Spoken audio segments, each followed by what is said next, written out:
The Trumpet Daily with Stephen Flurry.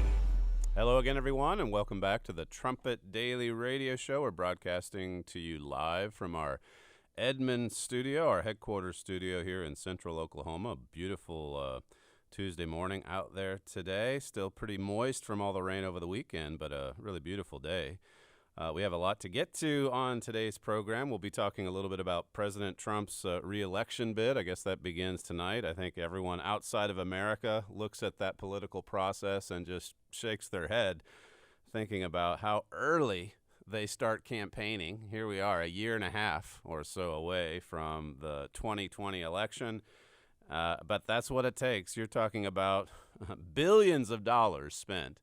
And we'll talk a little bit about this Democratic ad campaign that's already off and running. They don't even know who their candidate's going to be. They don't even know, well, I guess they know the front runner, Joe Biden, and then some that follow after him. But they're already pulling together tens of millions of dollars in an effort to stop Donald Trump. We'll look at that a little bit later. As well as the coming debt bomb. That's well, it is a bomb right now. It's just hasn't yet exploded. We'll play a clip from PragerU, I think a recent video that they put together on the debt crisis that the United States is facing. You might have seen some news items yesterday, too, regarding the troop buildup in the Middle East. I think that was even commented on at the top of the hour. And then Iran is stepping up its enrichment of uranium. So the so-called deal between the United States and Iran, or Western nations and Iran, that's collapsing before our eyes. Of course, the U.S. has already pulled out of that. And then we'll also look at what Europe is doing in response to this escalating crisis in the Middle East. They're certainly not standing behind the United States. And, of course, that's significant, too, from a prophetic standpoint. In the Bible study, the second segment today, we'll delve as deeply as we can, at least here at the start, into the mind of God. I thought I'd begin with this. This is more of a news of the work update. Brent Noctegal sent us this yesterday from our Jerusalem office. In April, we sent the exhibit brochure to the Israeli Prime Minister's office. The exhibit has since concluded here in Edmond. I think it went on for about 11 months. But this archaeological exhibit, we sent the brochure to the Prime Minister's office, as I say, a couple of months ago, and then we got back this response from his office. I think this is coming from his Deputy Cabinet Secretary, who wrote just a few weeks ago. We just received the letter recently. But it says here, we acknowledge receipt of your letter dated April 2nd, 2019, to Prime Minister Benjamin Netanyahu, and a copy of the Armstrong International Cultural Foundation's publication, Seals of Isaiah and King Hezekiah, discovered. It says the exhibit you helped curate provided a unique opportunity to learn more about the rich history of the Jewish people in the land of Israel, one that dates back 3,000 years. This Deputy Cabinet Secretary says these latest findings are even more proof of the Jewish people's long-standing and abiding connection to the city of Jerusalem, our eternal capital. We thank you for your important work and wish you continued success. So it just reminds me, I think, of it was just a year ago when we had that ceremony, which was connected, Jerusalem together with Edmond. I think that was June 10th, where we kicked off the exhibit. And here we are a year later. And, of course, even as you go back to that ceremony last year, we had such positive coverage coming from the Israeli media. We had a nice interview with the Times of Israel, as I recall. And then several that came from the community to support Dr. Mazar and to support this exhibit. Dr. Michael Oren was there, remember, giving a speech. We played some of that for you on the program a year ago. And so it's nice just to put the finishing touches on it. It's nice to get this official response. We don't know for sure, of course, if President, or rather Prime Minister Netanyahu himself, looked at the brochure, but we know that it got through to his office, and they seem very appreciative for the work that we've been doing with the seals of Isaiah and King Hezekiah discovered. So that's some really positive news coming from our office in Jerusalem. Well, speaking of that part of the world, as I said at the top of the show, the tensions continue to escalate between the United States and the Islamic Republic of Iran. Yesterday, the United States announced that it would send another 1,000 troops. This is obviously not a massive troop buildup, and the U.S. is saying this is purely for defensive measures. But as I said on yesterday's show, there have been movements of late in recent months to increase the naval presence of the United States in that region. But this, again, this is on the 1,000 that were announced yesterday. That's on top of 1,500 from a few weeks ago. And as I said on yesterday's show, you had the attack on those 2 oil tankers near the Strait of Hormuz just last week. And, of course, anyone that has eyes to see understands and knows that Iran was behind those attacks last week. And yet, if you look at Europe, really, they're not backing the United States. Germany's foreign minister, Heiko Maas, he said that he didn't really trust what the United States was saying on this. So he doesn't take the U.S. intel community's assessment. And really, that's quite a statement for Germany to come out. There's even Democrats. I think I saw Adam Schiff where he said, well, yeah, the evidence is overwhelming that Iran was behind this. But Germany's skeptical. They can't trust United States intelligence, certainly not under Donald Trump. Isn't it interesting when you look at Mr. Trump's enemies? The intel community, now that Mr. Trump's in office, you can't trust them. Of course, when Barack Obama was in there, then of course you can trust everything that they say. You go back before Obama to President Bush, and, well, you can't trust them there either. Remember, weapons of mass destruction and all of that. So it just flip-flops back and forth depending upon who's in the White House. It's crazy.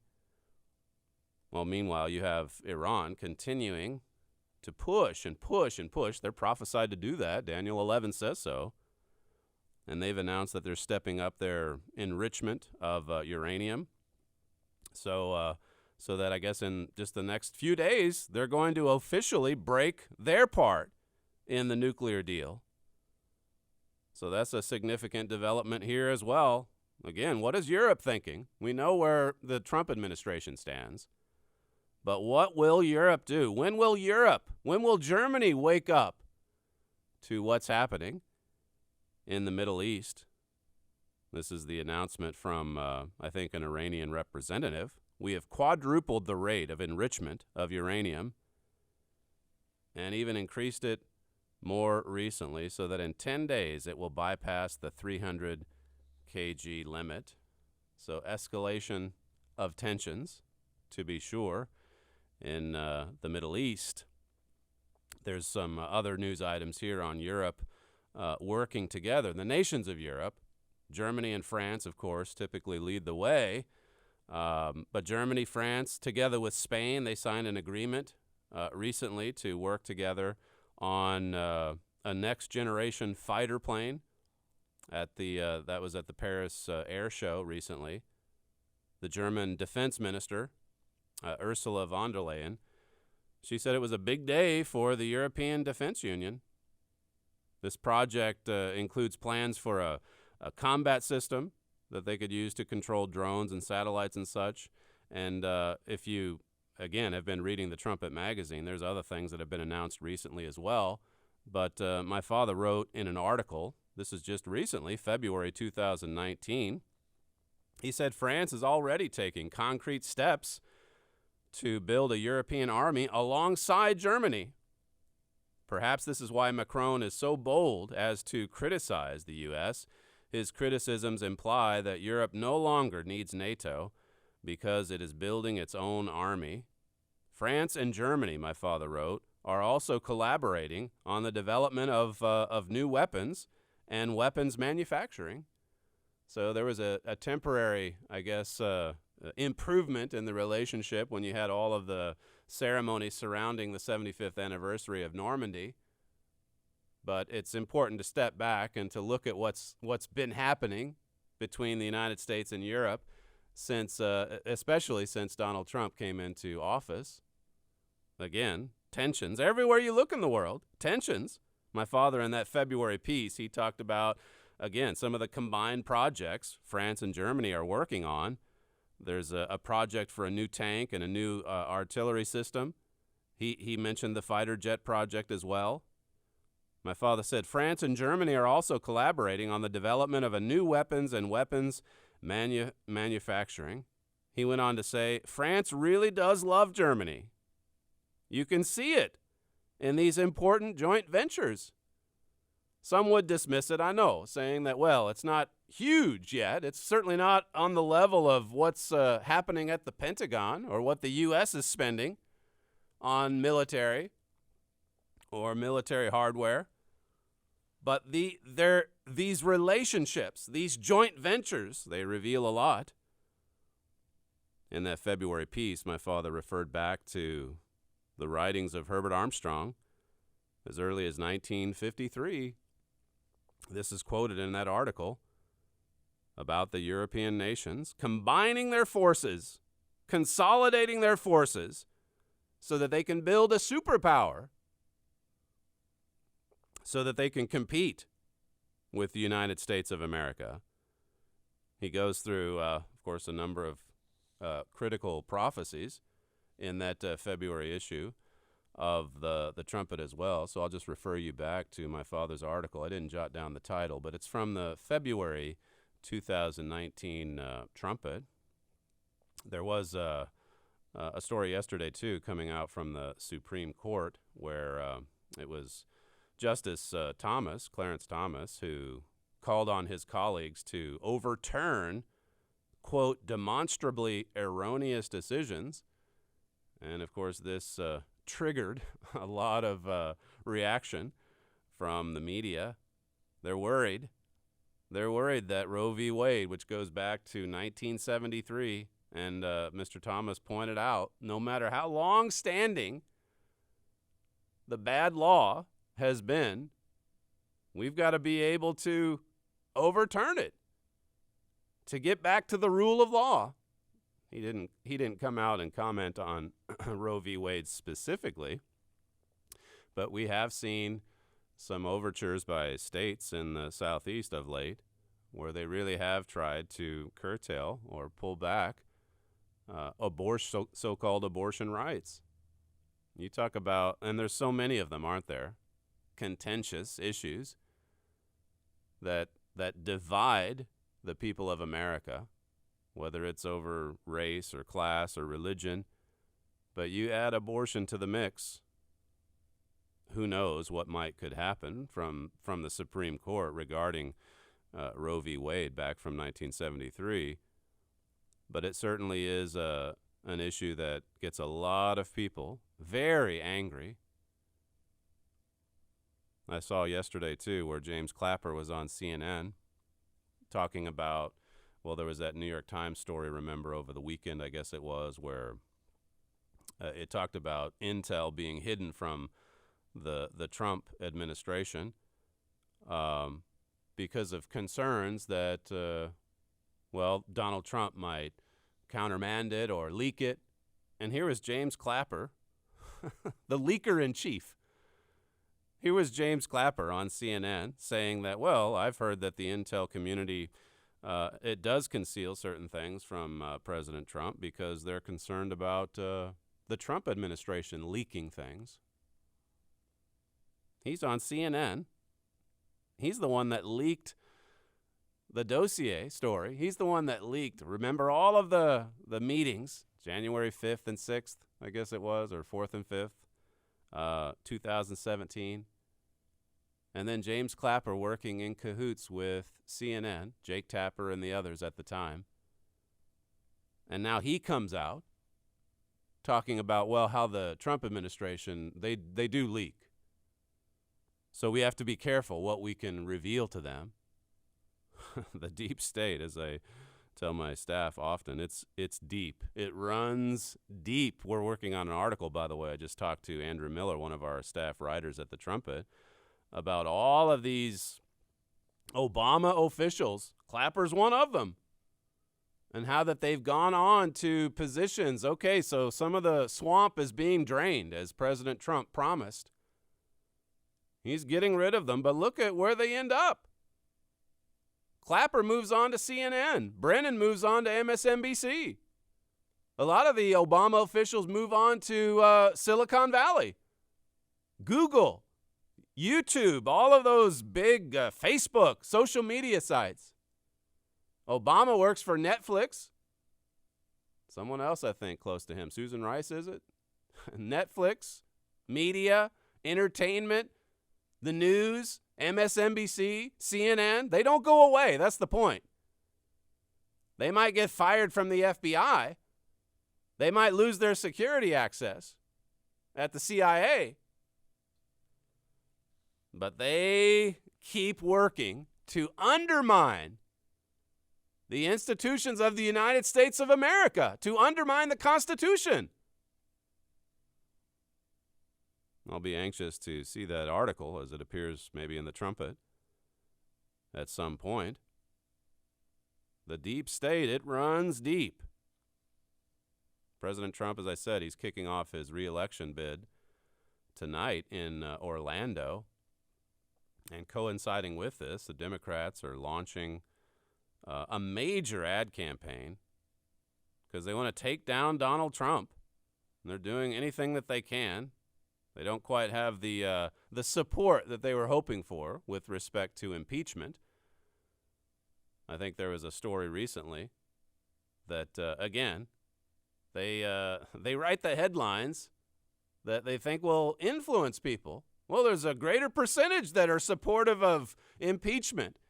And you start reading into it, a few paragraphs in, and you find out that it's gone up from whatever, 21% to 27%. That's it, a fourth.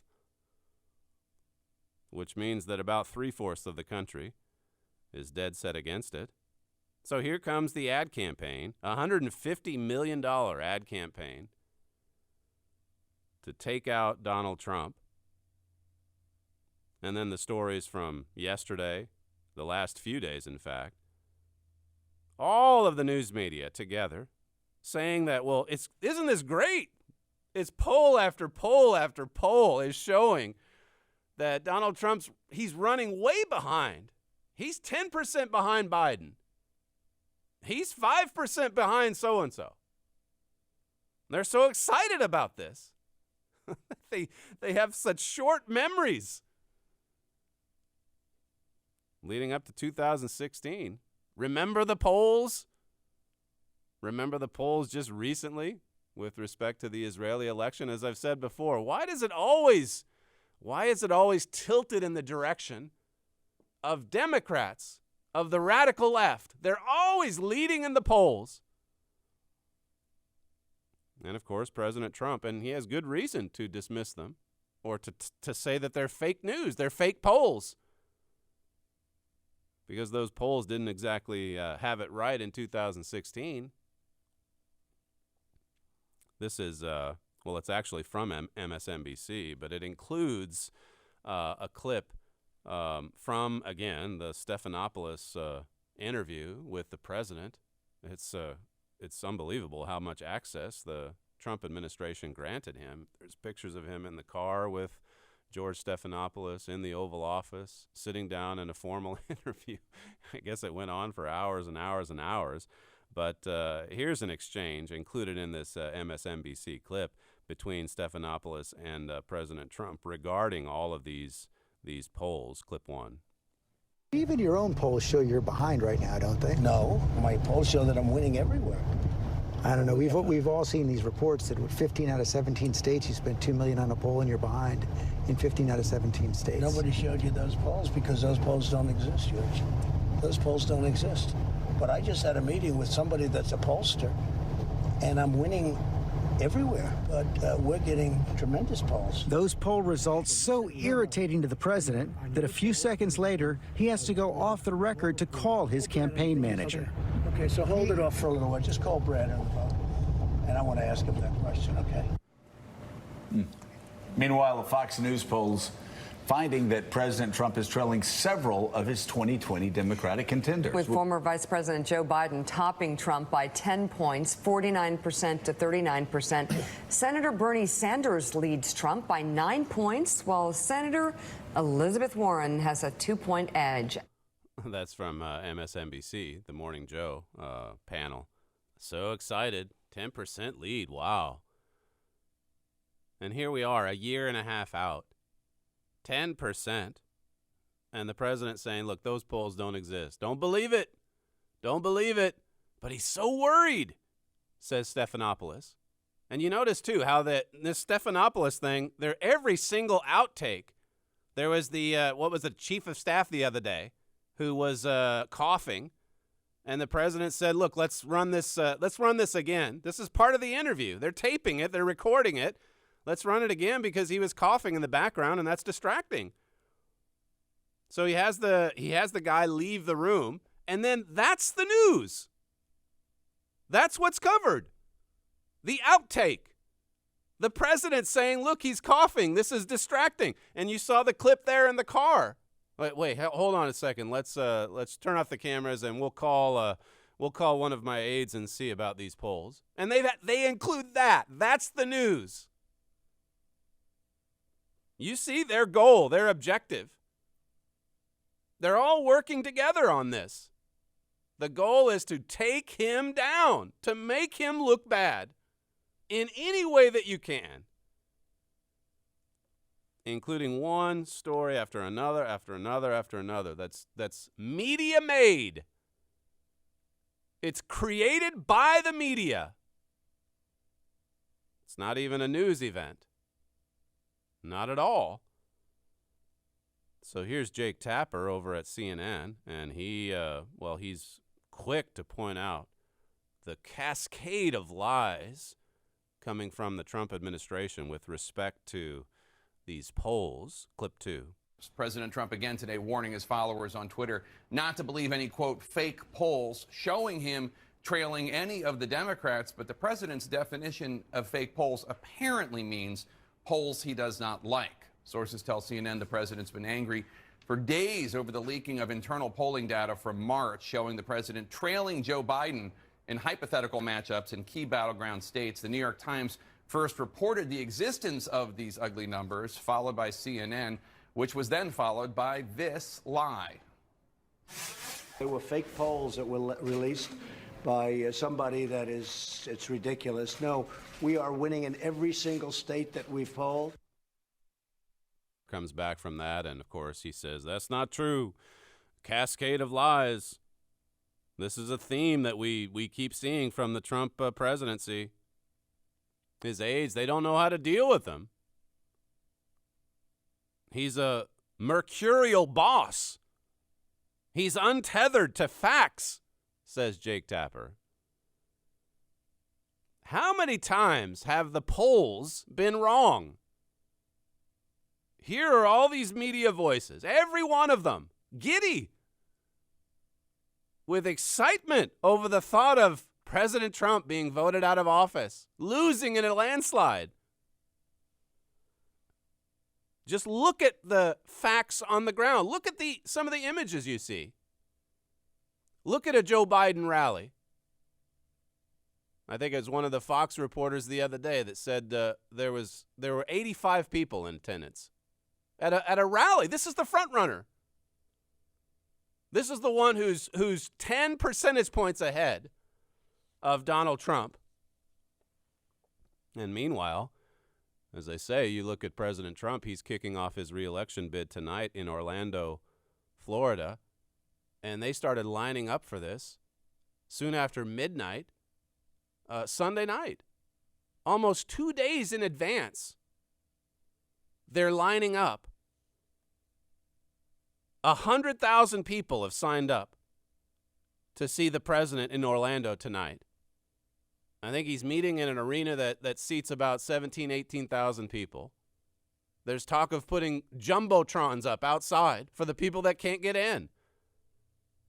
Tens of thousands of people. Well, let's see it. Let's look at the footage tonight. Maybe we don't know. Maybe these are just guesses. 10,000, 20,000, whatever.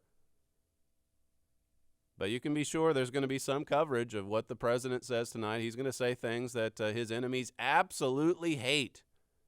They'll dissect every little word that he uses.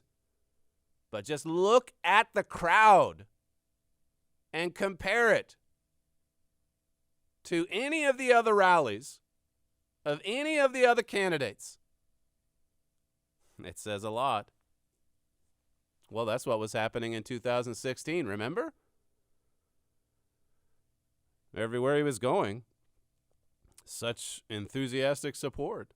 Now, again, I know there's a lot of people that absolutely hate this president, but there are a lot of people that really like what he's doing as well. One last item here on the economy. This from France 24. It says, after an initial bounce in 2018 and the first 3 months of 2019, the economy is expected to slow this year. It says, and the U.S. budget deficit is steadily widening, the yawning gap edging closer to $1 trillion after trending downward from its peak in 2009. People are asleep to this development. They don't care. That's brought out on the PragerU video clip we'll play here in just a second. They don't care about this threat, this time bomb, a ticking time bomb. It says, at the same time, government debt is expanding and now is larger than the country's annual economic output at more than $22 trillion. Another article here says, in the same way that Wall Street and other markets have blithely shrugged off the threat of an all-out trade conflagration, they have paid little heed to the mounting, or rather the mountain of global debt. Yet alarm is spreading among officials and economists. There's a debt crisis. Well, there's many of them around the world. The United States is leading the way, but as I said yesterday, other nations are suffering as well. Here's a clip from that PragerU video on the U.S. debt, clip 3. The national debt currently stands at $22 trillion. That's trillion with a T. 10 years ago, it was $10 trillion. 10 years from now, it's projected to be $34 trillion. The interest payment on our debt is currently $300 billion per year, heading towards a projected $1 trillion within a decade. At that point, a fifth of all federal taxes will go towards the interest on the debt, not education, infrastructure, and defense. You know, the stuff government is supposed to do. And that's with historically low interest rates. Imagine if those rates normalized. Well, maybe you don't want to imagine it, because that picture is very dark. In a better world, voters would be marching on Washington demanding that our politicians dig us out of this hole before we're buried in it. In the real world, almost no one cares. But we should care. And any thinking person, left or right, understands why. No individual and no nation can accumulate debt indefinitely. No nation can sustain this. And yet a lot of people believe that it is sustainable, that we'll just continue on. Where are the voters? Marching in droves, protesting against the debt that we're leaving to our children. You don't see them. In a better world, you would see them, as was brought out there. But in the real world, people don't care. This article says, already, recorded debt levels suggest another crisis could occur as the global economy slows. Yet official data may not be telling the whole story, and on it goes. Well, we'll certainly keep our eye on that. We've had a lot of articles over the years on this. And again, people can dismiss it and say, well, it has sustained. It's been sustained for these couple of decades that you've been talking about it. But if you well, no individual can sustain it or accumulate this kind of debt indefinitely, and certainly no nation can either. When we come back, we'll conclude today's program with our Bible study, our deep dive into the mind of God. You're listening to Stephen Flurry, and this is the Trumpet Daily Radio Show. We'll be right back.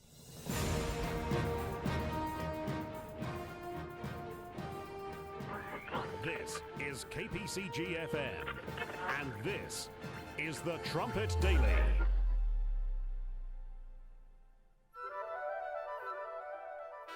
To America's founding fathers, character meant everything to the success of the nation and its leadership. The Constitution was based upon the fundamental principles of religion and morality. These were the primary building blocks of the American nation. George Washington said, "The foundations of our national policy will be laid in the pure and immutable principles of private morality." Character was no minor issue to America's first president. He regarded it as the basis of national policy. Where did the Founding Fathers develop these ideas? Many of these principles stemmed from the Holy Scriptures.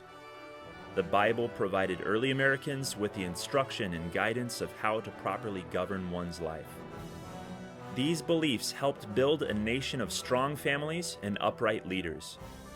Today, America has dismissed the Bible as the foundation of developing righteous character.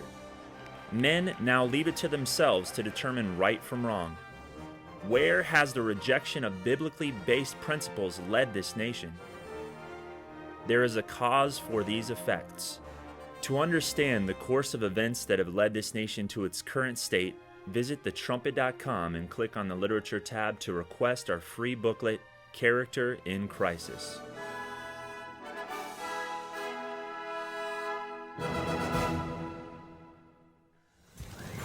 The Trumpet Daily. Over the years on this show, we've regularly referred to verses that talk about our upside-down society, and we've pointed to a number of news items that bear this out. The collapse of the traditional family. Melanie Phillips wrote about this recently. We've quoted from her numerous times on this program. There's quite a few stories coming out on abortion. I mentioned that Clarence Thomas comment yesterday. But when you look at some of the facts, 800,000 abortions happening in America every year, 800,000, almost a million. Worldwide, it's estimated to be 40 to 50 million abortions every single year. And then look at the indoctrination. Children, little children, as we've written before, kindergartners, being educated, quote unquote, in transgenderism, in dysfunctional families. There was a story not that long ago, I think we touched on it on this show, about the just the increasing popularity of cosmetics for men who want to wear makeup. And then look at news media, look at Hollywood glorifying things like drug addiction or marijuana. We drove by some kind of cannabis store just the other day here in Edmond.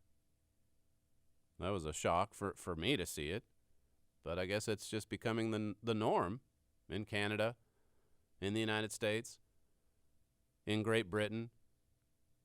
You can smell the smoke from marijuana smoking on the streets of London. That's becoming one of the dominant odors in the city of London, the city that so many people celebrate as one of the great cities of the world. We celebrate socialism. Here in the United States, it's becoming more and more popular. You have the old guard in the Democrat Party, Joe Biden, Nancy Pelosi, and they're succumbing to pressure, in many cases coming from the young guns, AOC and others, who are out there talking about the Green New Deal and all of these other trillion-dollar programs, handouts for everyone, even the ones who don't want to work. We'll pay for it. We'll give it to you. Just give the government more authority, more power. Just increase the line of credit, and we'll solve all the problems of this world. Look at the movement to erase our history. Tear down monuments. Take the history classes out of university. Going back to all of these Democrat presidential candidates, how crazy is it for them to be out on the campaign trail, these older white men or middle-aged white men, apologizing for being white, apologizing for their white male privilege? It's upside down. It's crazy. I mentioned drug addiction. There's something like 200 people that die from overdoses every day. And those numbers just keep going up. In the first segment, I talked about the debt crisis, $22 trillion. In a recent program, I've talked about the addiction to video games, Fortnite and other games like that. And then the rising popularity of the occult, Satanism, Wicca, witchcraft, astrology, all of these things. Isaiah said in Isaiah 29:16, "Surely your turning of things upside down shall be esteemed as the potter's clay.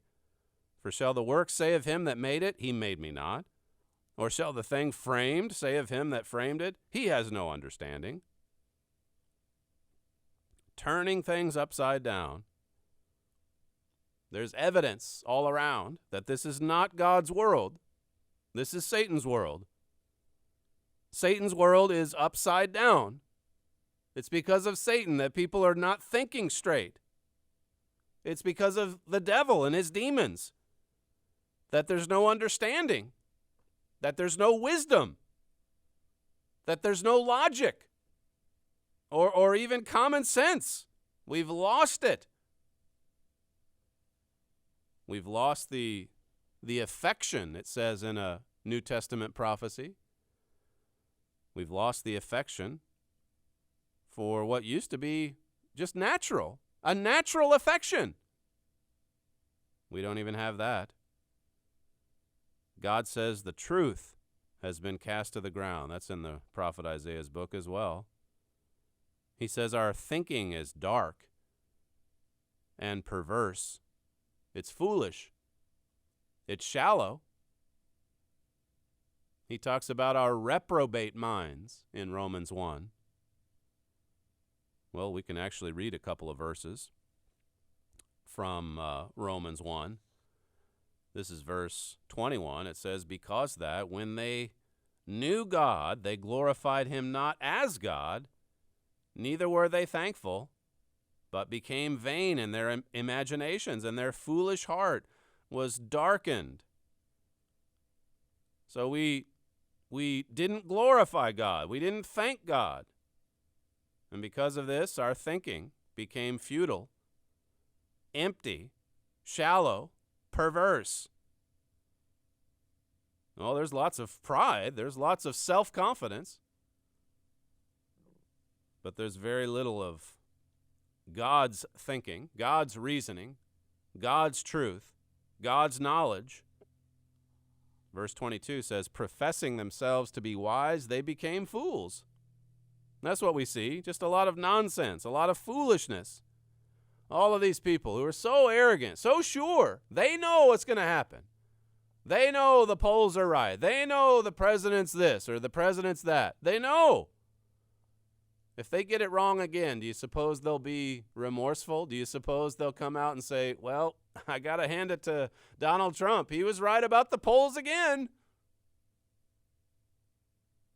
There will be none of that.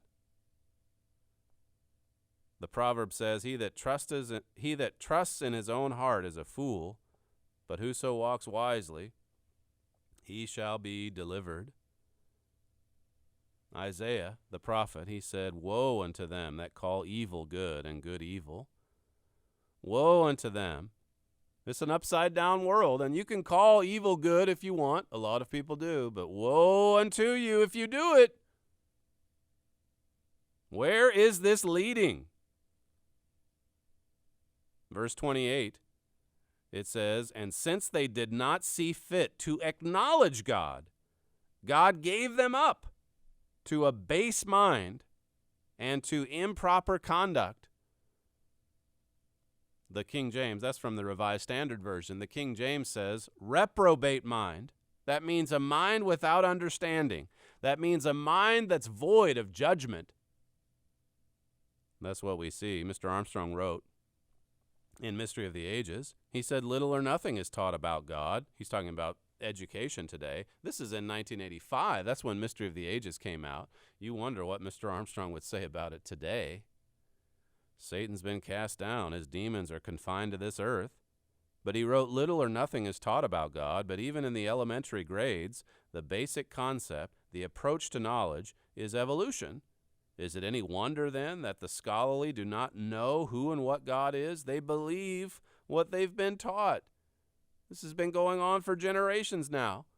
And so man is lacking the most essential knowledge there is, the knowledge of God and his truth. Revealed knowledge coming from God. Man doesn't have it. And so he's groping in the dark. He's tripping over every single obstacle along the way. God says, this is through the prophet Isaiah, "For my thoughts are not your thoughts, neither are your ways my ways, says the Eternal. For as the heavens are higher than the earth, so are my ways higher than your ways, and my thoughts than your thoughts." What does that say? That's from Isaiah 55.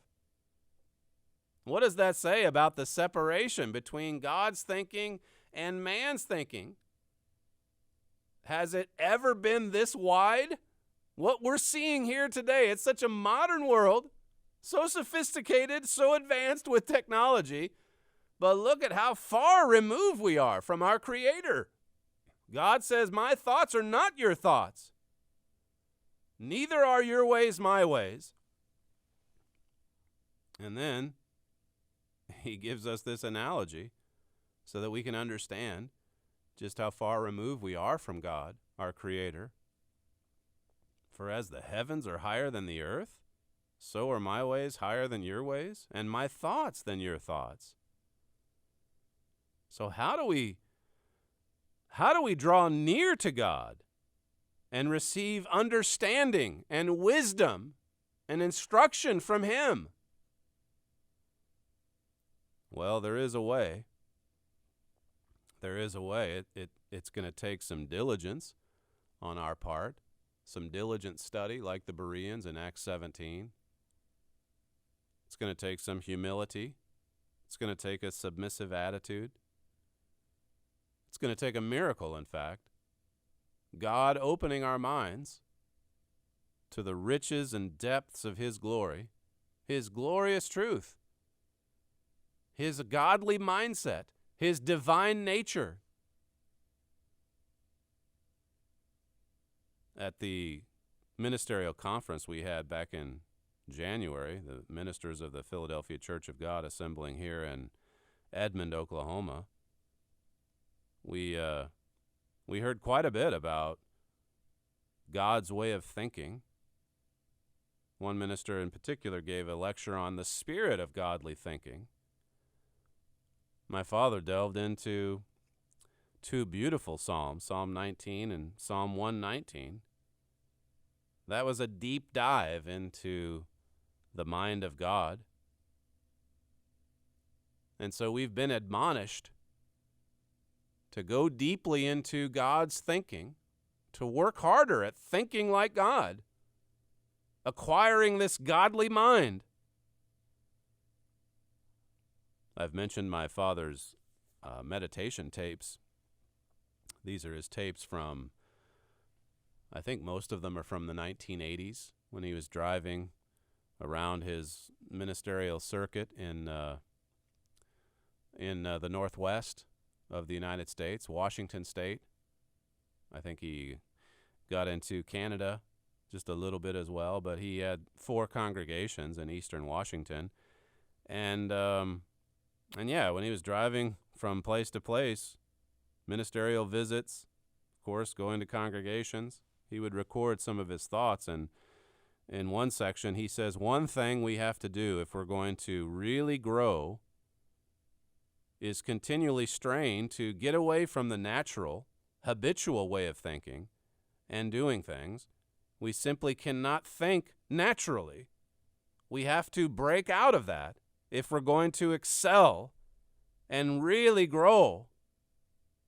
We can't just go with the flow. We can't just think naturally. We have to set our minds.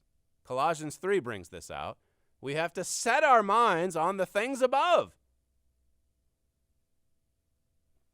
We have to set our minds on God's thinking, learning to think like God,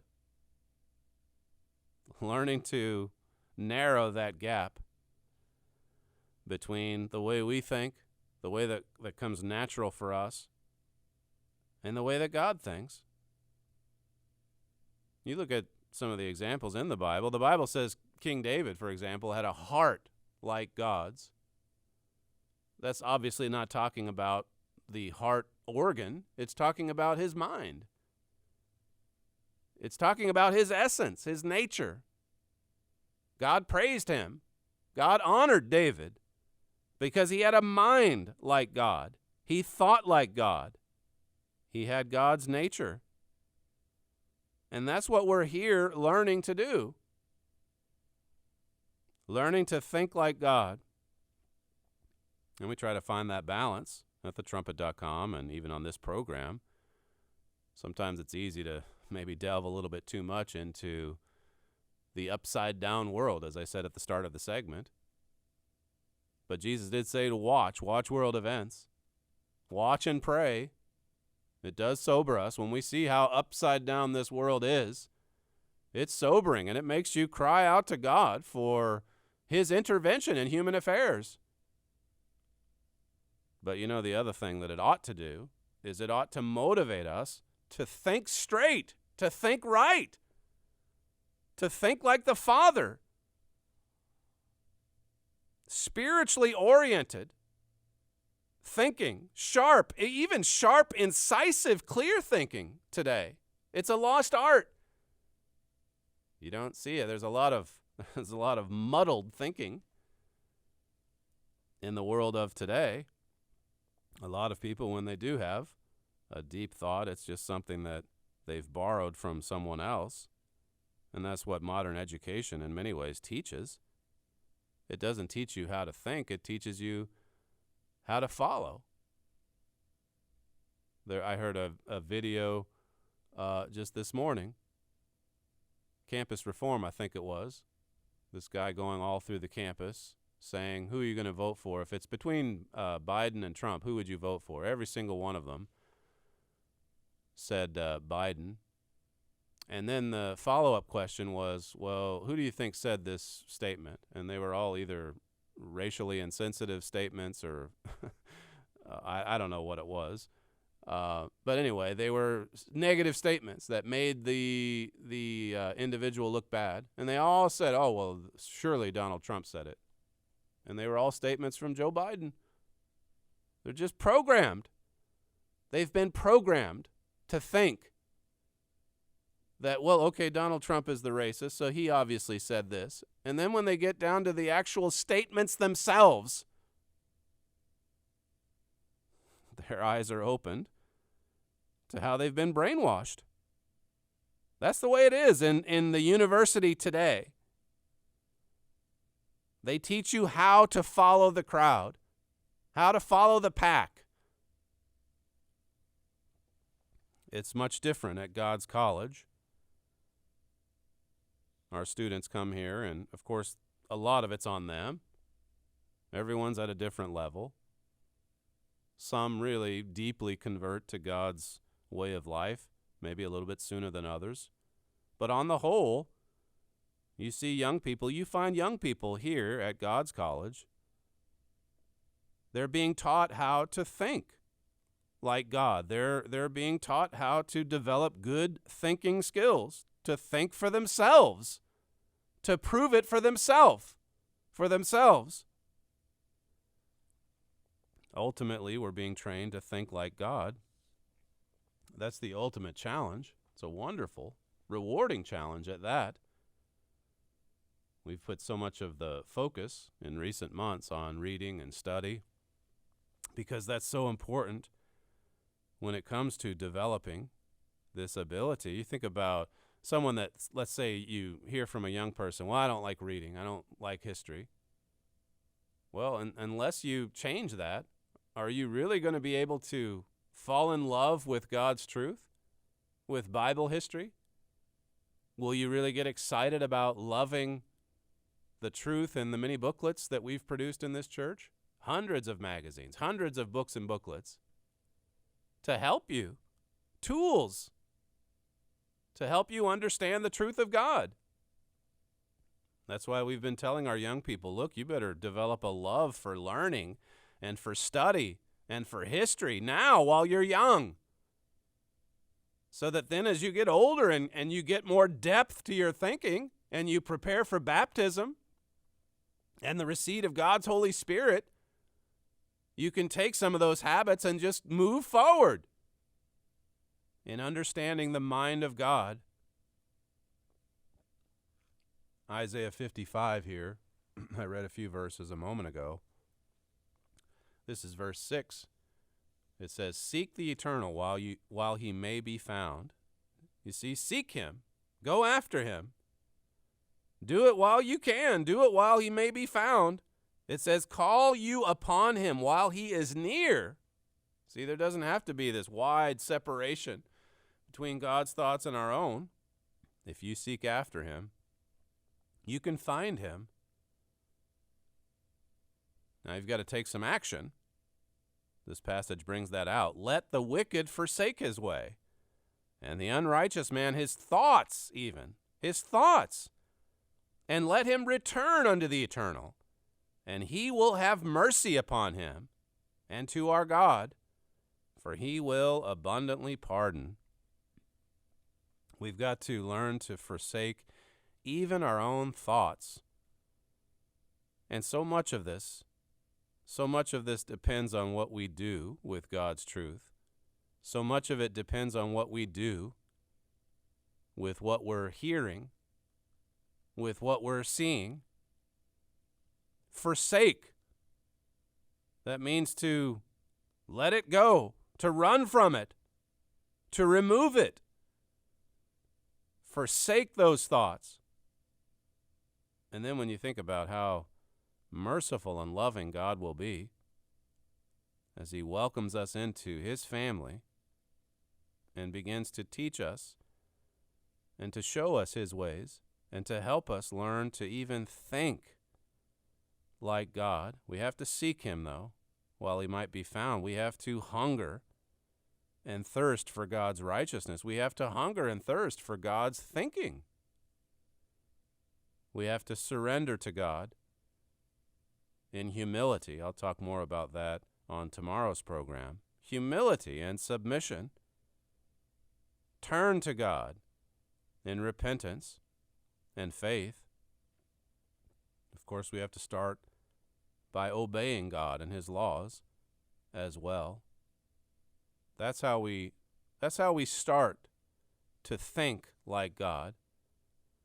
The fear of the eternal is the beginning of wisdom, it says in the Proverbs. It starts with fear, godly fear, not human fear. It starts with godly fear. It starts with submission to our God the Father in heaven. That's where we begin, and as we continue with our study, we'll try to make this even more practical as we go through these helpful steps, point by point. You're listening to Stephen Flurry, and this is the Trumpet Daily Radio Show. If you'd like to email the program, you can send feedback to td@kpcg.fm. Thank you for joining us today, and we'll see you tomorrow.